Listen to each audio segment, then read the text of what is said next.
রমাদান মাসের গুরুত্বপূর্ণ কিছু আমল রয়েছে। রমাদান মাস আল্লাহ তাআলার এক বিশেষ নিয়ামত, সওয়াব অর্জন করার মৌসুম। এ মাসেই কুরআন অবতীর্ণ হয়েছে। রহমত, বরকত ও নাজাতের মাস রমাদান মাস। আল কুরআনে এসেছে রমজান মাস, যার মধ্যে কুরআন নাজিল করা হয়েছে লোকদের পথ প্রদর্শক এবং হিদায়াতের সুস্পষ্ট বর্ণনা রূপে এবং সত্য মিথ্যার পার্থক্যকারী রূপে। এ মাসে বেশ কিছু গুরুত্বপূর্ণ আমল রয়েছে, যেগুলো পালন করার মাধ্যমে আমরা জান্নাতে যেতে পারি, জাহান্নাম থেকে মুক্তি পেতে পারি। আমরা রমাদান মাসের গুরুত্বপূর্ণ কিছু আমল জেনে নেই।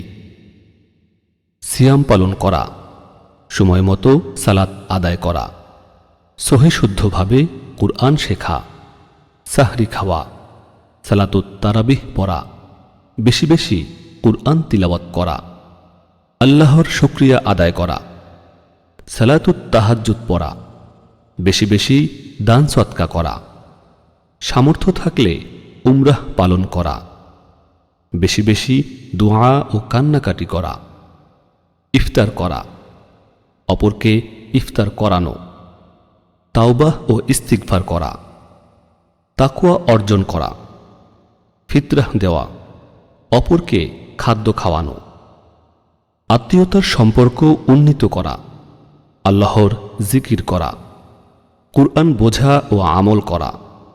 এছাড়াও অনেক আমল রয়েছে।